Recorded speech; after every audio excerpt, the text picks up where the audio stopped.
예레미야서는 25장부터 후반부로 보통 이렇게 알려집니다.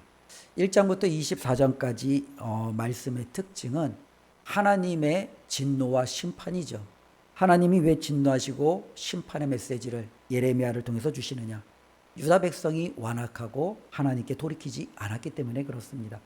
25장부터 마지막 장에도 분명히 하나님의 심판과 때로는 하나님의 진노가 나타나 있지만, 특별히 25장 이후부터는 하나님께서 그럼에도 이스라엘 백성을 향한 하나님의 구원의 계획이 함께 선포되어집니다. 또 한편으로는 유다만 하나님께서 멸망하시는 것이 아니라 유다를 힘들게 했던, 때로는 수많은 주변에 있는 민족들을 향한 하나님의 진노와 심판도 더불어 예언되어져 있습니다. 그러니 25장부터는 하나님의 심판이 주가 아니라 하나님께서 그들이 돌이켜 그들은 하나님의 은혜 가운데, 또한 이스라엘을, 하나님의 백성들을 힘들게 했던 주변 나라들에 대한 하나님의 진노가 임한다라는 부분으로 이 후반부가 주로 이루어져 있습니다. 특별히 오늘 읽은 예레미야 25장에 보면은 하나님께서 끊임없이 말씀하시는 부분에 대해서 우리에게 증거해주고 있습니다. 3절 중간 부분에, 중간 좀 마지막 부분에 보면 내가 너희에게 꾸준히 일렀으나, 그렇게 기록되어져 있고요. 4절 중간에도 보면 너희에게 끊임없이 보내셨으나, 이게 영어로 보니까 again and again, 다시 그리고 다시, 그러니까 하나님이 계속 하는 거예요. 이거를 또다시 좀 쉽게 번역을 했더니 오늘 본문 말씀처럼 또다시 또다시, 혹은 끊임없이, 꾸준히, 계속해서, 쉬지 않고. 어쩌면 이 말씀이, 이 예레미야 내용이 어쩌면 이게 참 이렇게 내용은 간단하잖아요. 돌아오라, 돌아오지 않으면 하나님의 진노의 심판이 있을 것이다. 이 굉장히 단순한 메시지가 이렇게 길게, 또 긴 시간 동안 펼쳐진 이유죠. 하나님이 계속해서 그들을 끊임없이 꾸준히 쉬지 않고 다시 또다시 계속적으로 그들에게 말씀하시는 거예요. 왜요? 하나님의 마음은 이들에게 심판과 진노가 아니기 때문에 그렇습니다. 어떻게 해서든지 그들을 돌이켜 하나님의 은혜의 자리로, 하나님의 축복의 자리로 돌이키시려는 것이 하나님의 뜻이기 때문에 그렇습니다. 그러면 하나님은 어떻게 이들에게 끊임없이 말씀하셨는가? 예레미야는요, 자신의 사역과 또 지금까지 하나님의 사역을 요약하면서 말씀해주고 있습니다. 3절 말씀에 보면은 지금 예레미야가 이 말씀을 받아서 다시금 선언하는 게 무려 23년 동안 그가 선포했다라는 겁니다. 3절에 유다의 왕 아몬의 아들 요시야 왕 13째 해부터 오늘까지, 이 오늘은 바로 1절에 나와 있죠. 바로 여호야김 넷째 해, 그러니까 여호야김 통치의 넷째. 특별히 요시야, 예레미야가 시작했던 사역의 시작은 요시야, 여호아스, 여호야김, 여호야킨, 그리고 시드기야. 그리고 시드기야 때 유다가 망하거든요. 근데 망한 이후에 이 예레미야는 뜻하지 않게 애굽으로 끌려가요. 근데 이 애굽에서까지, 그러니까 실질적으로 보면은요, 이 예레미야의 사역이 굉장히 파란만장하죠. 한 선지자가 무려 5명의 왕을 겪는 거예요. 근데 그 중에 이제 여호야김 4년째, 요시야 때부터 시작해서 여호야김 4년째까지 23년 동안 그는 어떻게 해요? 계속해서 하나님의 말씀을 저들에게 외치는 거예요. 근데 이 여호야김이라는 왕이 굉장히 좀 악한 왕이에요. 이 요시야의 둘째 아들인가 하는데요, 이 여호야김이 실질적으로는 선지자 우리야를 잡아다가 죽입니다. 근데 이 우리야가 예레미야와 똑같은 말씀을 선언하자 이 여호야김이 우리야를 죽이려고 하자 이 우리야가 도망을 쳐요. 어디로 도망치면 애굽으로 도망을 쳐요. 그러니까 이 여호야김이 애굽에 사람을 보내서 이 우리야를 잡아다 와서 그리고 죽이는, 어쩌면 그와 같이 완악했던 사람이 바로 이 여호야김이에요. 바로 그 여호야김 4년째 이 예레미야는 23년 동안 자신의 사역을 통해서 계속적으로 그들에게 하나님의 말씀을 선언하는 거예요. 그러나 한번 보십시오. 요시야, 여호아스, 여호야김에서 끝나는 게 아니라 이후에 여호야긴, 그리고 시드기야, 애굽. 그래서 보통 이 예레미야의 사역의 연수를 40에서 좀 이렇게 넘는 숫자까지가 40여 년 정도 이 예레미야가 하나님 앞에 부름을 받고 사역을 하는 거예요. 그러니까 40여 년 동안 그는 하나님께로부터 말씀이 임했고 그 말씀을 가지고 이스라엘과 지도자들과 백성들에게 선언하는 이 사역을 했어요. 어쩌면 하나님이 얼마나 그를 통해서 이스라엘 백성을 다시금 돌이키게 하려고 하시는지 하나님의 뜻을 우리는 알 수 있죠. 많은 사람들이 한 영혼을 구원하기 위해서, 한 영혼을 회개시키기 위해서 상당히 애를 쓰잖아요. 1년, 2년, 5년, 10년. 때로는 정말로 이루어지지 않을까봐 나 때 혹시 안 이루어지는 건 아닌가. 내가 먼저 떠나더라도 정말로 그가 돌이키고 돌아올 수만 있다면, 그러한 마음을 가지고 사람을 품고 위해서 기도하고 그들을 위하여 헌신하며 전도합니다. 그런데 그것이 얼마나 길고 힘든 여정인지 이 전도해 보고 사람을 품어본 사람은 알아요. 자기 뜻대로 안 되는 거예요. 자기 의외대로 안 되는 거예요. 어제도 오늘도 우연치 않게 저희 교회 이제 성도들을 이제 만났어요. 이제 반가운 마음으로 이거 악수하고 이제 교회 오셔야죠 하고 했더니 얼떨결에 그냥 네라고 대답을 했어요. 예. 그분이. 그래서 이제 오실 줄 알았죠. 예. 오늘 아침에도 또 한 분을 만났어요. 그래서 얼떨결에 오셔야지 할까. 또 그분도 제 앞에서 네라고 얘기를 해요. 목사 앞이니까 다 네라고 얘기했겠죠. 근데 아직 안 오셨더라고요. 예. 이게 이렇게 힘든 거예요. 마음은 오고 싶지만 정말로 이것이 돌이키고 그 사람을 하나님께로 오는 것은 굉장히 어려운 일이에요. 23년 동안 해도 안 되죠. 40여 년 동안 해도 안 돼요. 그럼 하나님이 도대체 얼마나 오랫동안 그들에게 말씀을 하셔야 되느냐라는 거죠. 4절 말씀을 한번 볼게요. 우리 4절 함께 읽습니다. 그러므로 여호와께서 그의 모든 종 선지자를 너희에게 끊임없이 보내셨으나, 하나님이 계속해서 보내셨어요. 누구를요? 하나님의 종 선지자들을. 우리가 잘 아는 대로 선지자 그러면은요, 우리가 보통 이제 이 성경을 기록한 선지자들의 어떤 한정돼서 먼저 얘기하면, 우리에게 이렇게 문서로 글자로 하나님의 말씀을 이제 적어서 기록으로 남겨준 선지자들의 가장 첫 번째 선지자를 보통 오바댜로 꼽아요. 그리고 오바댜와가 동시대 사람이 요나예요. 그러니까 오바댜, 요나를 비롯해서 그 다음에 잘 아는 우리가 호세아, 아모스 선지자.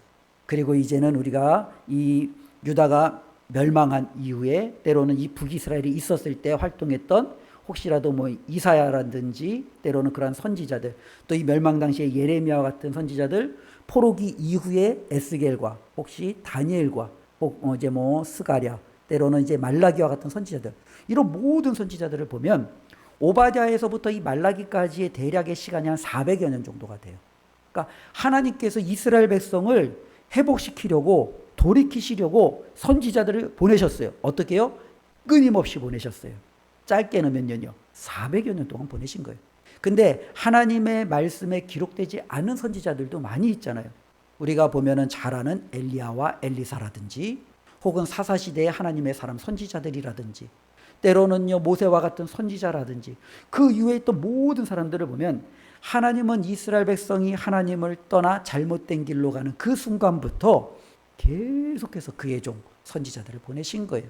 하나님은요 언제나 쉬지 않으셨어요. 하나님은 끊임없이 꾸준히 계속해서 그 백성들에게 말씀하고 계셨던 거죠. 그러면 하나님이 왜 이렇게 오랫동안 하나님은 집요하리만큼 그들에게 선지자들을 보내시며 하나님은 무엇을 원하시는가라는 부분이죠. 하나님께서 말씀하시는 것은 두 가지예요. 근데 이 두 가지는 하나라고 볼 수도 있는데요. 먼저 하나님께서 그들에게 말씀하신 것은 5절입니다. 우리 5절 다 같이 한번 읽습니다. 그가 이르시기를 너희는 각자의 악한 길과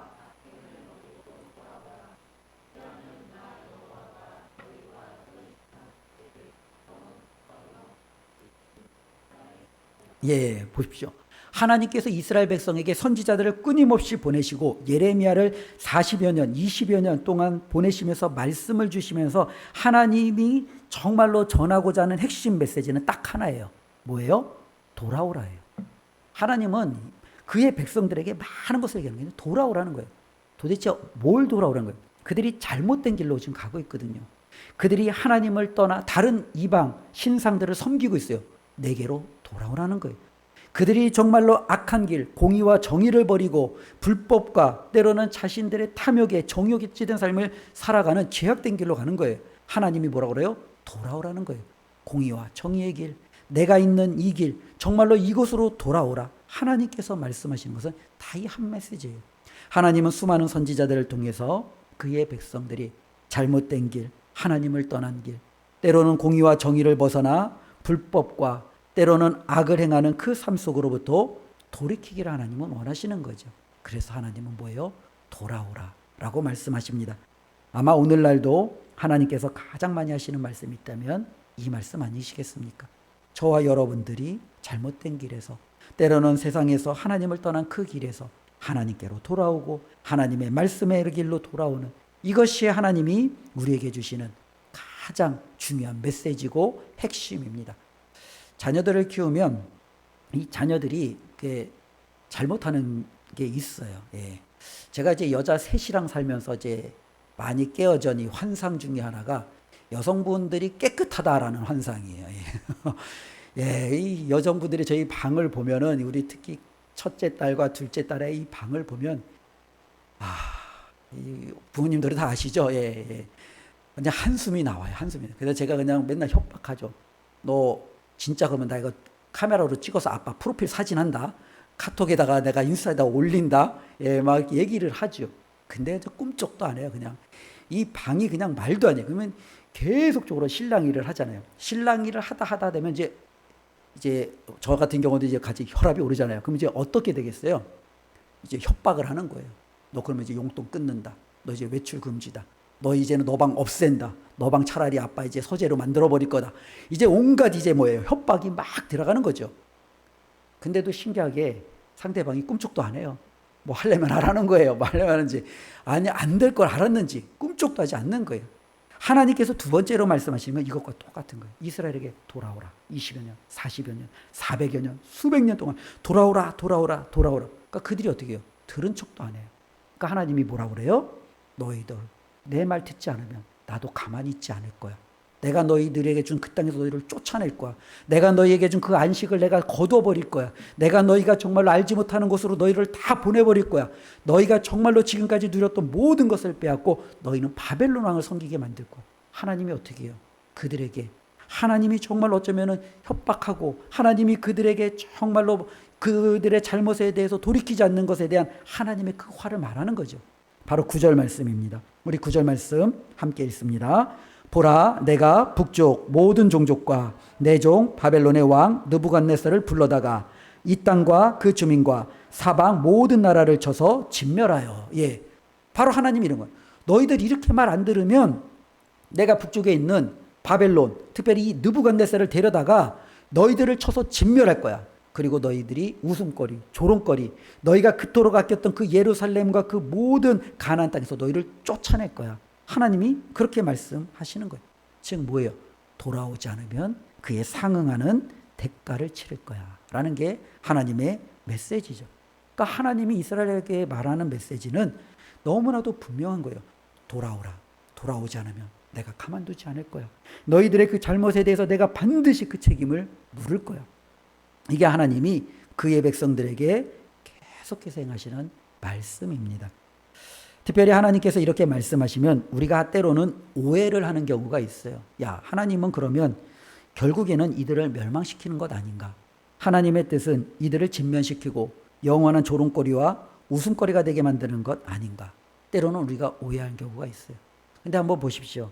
자녀를 야단치는 부모가 온갖 협박을 다 하고 온갖 그에게 정말로 주어졌던 혜택들을 다 거둬들인다고 해서 그 자녀를 망하게 만드는 부모가 없지요. 오히려 부모가 그렇게 행하는 데는 그 자녀가 더 잘 살라고, 더 잘 되라고 하는 것 아닙니까? 하나님은 지금 그래요.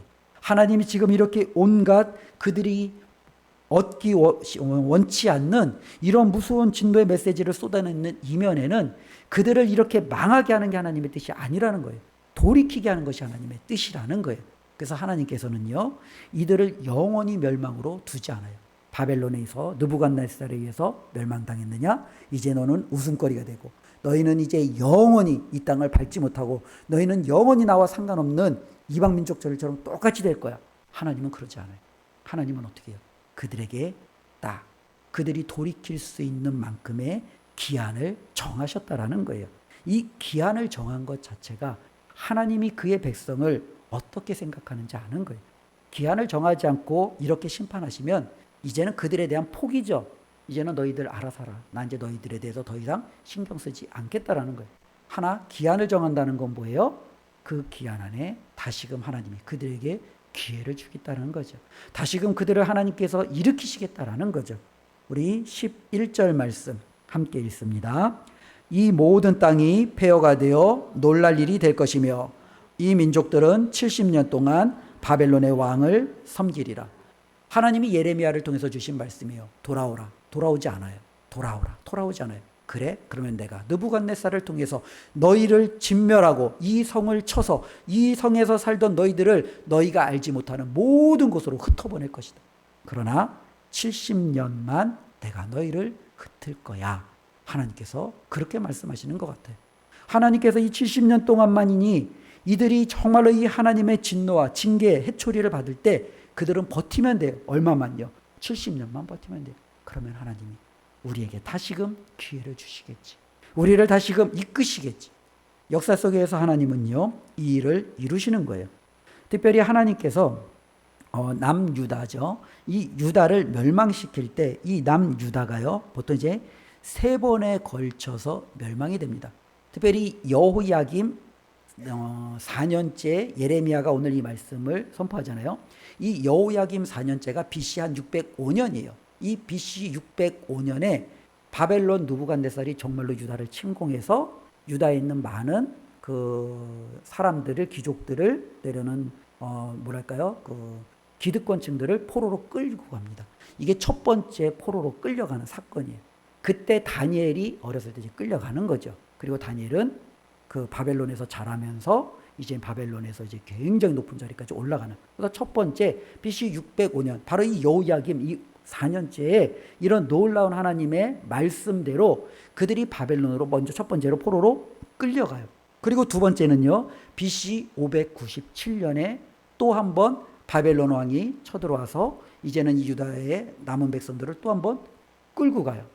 그리고 세 번째 BC 586년에 이제는 마지막으로 시드기야 왕이 눈이 뽑히고 쇠사슬에 그의 아들들은 자신의 눈앞에서 죽임을 당하고 예루살렘 성전과 성벽은 허물어지는 마지막 세 번째 유다의 멸망, 성전의 파괴와 더불어 세 번째 그들이 포로로 끌려갑니다. 그러니까 1차, 2차 세 번에 걸쳐서 하나님이 지금까지 20여 년, 40여 년 그 이전부터 수백 년 동안 말씀하신 것에 대해서 그들이 듣지 않으니까 계속 하는 거예요. 첫 번째 포로, 두 번째 포로, 세 번째 멸망할 때까지 하나님은 자신의 그 말씀을 그대로 이루셨어요. 그리고 그들은 바벨론 왕을 섬기게 되었습니다. 그런데 하나님은 그 시간을 정했잖아요. 바벨론 왕을 몇 년 동안이요? 70년 동안. 정말로 이제는요, 이 바벨론이 어느 정도 시간이 얼마 안 있어서 이제는 이 바벨론이 멸망하고 페르시아라는 나라가 세워집니다. 이 페르시아의 첫 번째 왕이 우리가 성경에 기록되어져 있는 고레스라는 왕이에요. 이 고레스라는 왕이 이제 자신이 다스리고 있는 제국 전역에 칙령을 내려서 모든 민족은 자신의 원래 나라로 갈 수 있고 그 원래 나라에 가서 자신이 섬겼던 그 신을 섬길 수 있고 무너진 성전을 재건할 수 있고 이와 같은 칙령을 반포합니다. 그게 바로 BC 538년 그리고 BC 536년에 1차 포로가 이제 되었던 그 유대 민족들이 예루살렘으로 첫 번째 세스바살 혹은 수룹바벨이라고 하는 이제 그 지도자 아래 예루살렘으로 돌아옵니다. 그러니까 1차 BC 605년에 멸망했던 그들이 BC 536년에 예루살렘에 도착하니까 연수가 어떻게 돼요? 70년이에요. 정말로. 그리고 나서 2차, 3차 이제는 2차 때는 에스라에 의해서 3차 때는 느헤미야에 의해서 계속적으로 그들이 귀환하죠. 성경에서 많은 분들이 역사를 보면서 이것도 하나님의 섭리라고 하는 거죠. 세 번에 걸쳐서 포로로 끌려간 그들이 세 번에 걸쳐서 귀환을 하는 거예요. 그렇죠? 근데 이 모든 것들이 하나님이 말씀하시고 계획하시고 역사신 그대로 이루어진다라는 거예요. 그런데 또 놀라운 것은요, 이렇게 설명하는 경우도 있어요. 보통적으로는 이 70년을 이렇게 잡기도 하는데 어떤 사람들은 BC 586년에 느부갓네살이 예루살렘 성전을 파괴를 합니다. 그게 바로 586년이에요. 근데 이제 이 페르시아 왕 고레스가 칙령을 반포하잖아요. BC 538년에. 근데 그 첫 번째 그 포로지로 돌아온 사람들이 성전을 짓는데 성전을 잘 못 져요. 주변의 방해 때문에. 그래서 이 성전이 짓다가 말아서 상당한 시간 그냥 유실된 채로 10여 년이 흐릅니다. 그리고 우리가 잘 아는 대로 학개 스가랴라는 선지자가 일어나서 백성들을 독려하고 다시금 이제 성전을 재건하기 시작합니다. 그래서 이제 성전이 완공이 언제가 되냐면 BC 516년에 완공이 돼요. 성전이 파괴되었을 때가 BC 586년, 성전이 완공이 됐을 때가 BC 516년. 그러니까 어떻게 해요? 70년. 그러니까 이렇게 설명하는 경우도 있어요. 어찌 되었든 간에 하나님께서 말씀하시는 것은 분명히 이스라엘의 영원한 멸망, 완전한 멸망을 얘기하시는 게 아니라는 거예요. 그들에게 잠깐 동안이라는 거죠. 우리가 자녀들에게 혼낼 때 부모님들이 자녀들에게 영원한 앙심을 갖고 그 자녀들에게 대하지 않아요. 화가 났을 때 잠깐이잖아요. 그렇지요? 그 자녀들에게 일시적으로 때로는 그 자녀들에게 우리가 회초리를 드는 경우들이 있는 거죠. 하나님은 지금 바로 그와 같다라는 겁니다.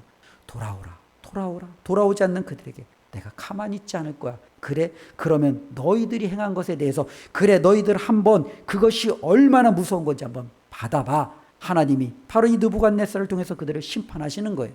그럼에도 하나님은 그러나 그 기한은 70년이 넘지 않을 거야.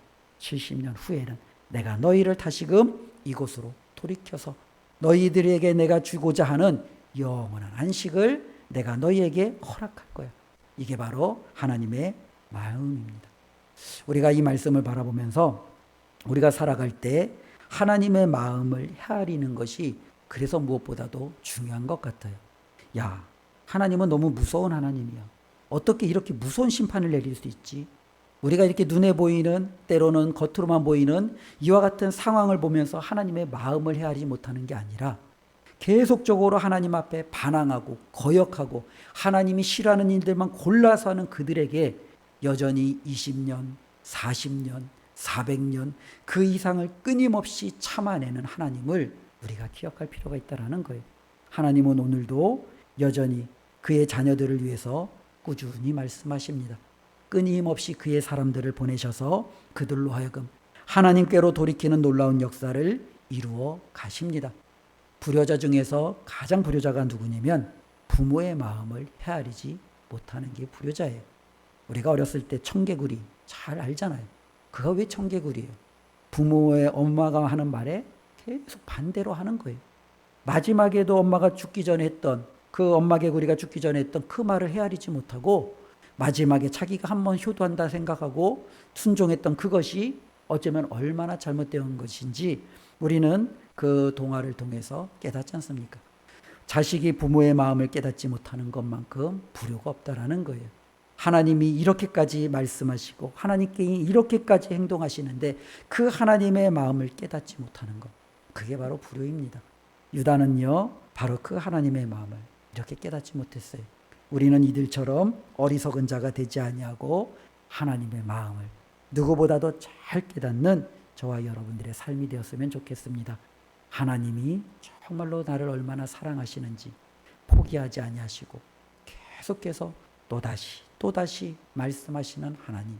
내가 그렇게 죽을 정말로 영원한 형벌을 받을 만에도 불구하고 그것을 있는 대로 퍼붓는 것이 아니라 돌이키기만 하면 다시금 나를 거두어 주시는 그 하나님, 그 하나님을 기억할 때 우리가 하나님의 마음을 정말로 온전히 헤아리고 신앙생활하게 될 줄로 믿습니다. 또 한편으로 하나님의 마음은요, 저와 여러분들이 하나님은요, 잘 되기를 원하는 거예요. 자식을 둔 부모가 자식 잘 되기를 원하는 것은 당연한 것 아니겠어요? 그러면 하나님이 우리의 아버지신데 우리 아버지가 저와 여러분들이 이 땅에서 잘못되기를 원하는 것 결코 아니잖아요. 하나님은 누구보다도 우리가 잘 되기를 원하세요. 바벨론이 망하고 아수르가 망하고 주변의 나라들이 망하는 것 하나님에게는 관심사가 아니에요. 그러나 하나님의 자녀들이 망하는 것은 하나님이 결코 참지 못하는 거예요. 내 자녀가 어떻게 망하도록 내가 내버려 두겠냐는 거예요. 하나님은 그의 자녀들이 누구보다도 잘 되기를 원하세요. 그래서 그의 잘못된 마음을, 잘못된 어그러진 그 갈로 가는 그 길을 다리를 부러뜨려서라도 다시금 그 길을 주저앉히시고 올바른 길로 갈 수 있도록 만드시는 분이 우리 하나님이라는 거예요. 하나님의 마음은 저와 여러분들이 잘 되는 거예요. 그것을 기억하며 하나님의 뜻대로 우리가 살아갈 때 결코 우리는 실패하거나 우리는 절망하지 아니하고 하나님이 주신 놀라운 은혜 가운데 승리할 수 있음을 기억하며 살아가기를 바랍니다. 다시 한번 오늘 말씀을 기억하며 계속해서 끊임없이 말씀하시는 그 하나님을 기억하고 그 하나님이 오늘도 나에게 말씀하시는 그 음성을 들으며 한 주간도 승리하시기를 주님의 이름으로 축원합니다. 기도하겠습니다. 하나님 감사합니다. 하나님의 말씀을 통해서 우리 아버지 되시는 하나님의 마음을 다시 한번 생각해 봅니다. 하나님은 하나님의 자녀들이 잘못된 길에서 살다가 망하는 것을 결코 두고 보실 수 없으셨습니다. 어떻게 해서든 그 자녀들이 올바른 길로 나아가 하나님이 예배해 두신 영원한 축복의 자리에 서 있기를 우리 하나님은 원하셨습니다. 때로는 회초리를 들으시고 때로는 정말로 그들의 삶에 그들이 원치 않는 것을 던지시더라도 하나님은 저들이 올바른 길로 가기를 원하신다라는 사실을 다시 한번 말씀을 통해서 확인해 봅니다. 우리 하나님의 마음을 헤아리며 살아갈 수 있는 자녀들 되게 하여 주시옵소서. 하나님의 마음을 아프게 하는 것이 아니라 그 하나님의 마음과 동행하며 함께하는 삶을 살게 하여 주시옵소서. 예수님의 이름으로 기도드리옵나이다. 아멘.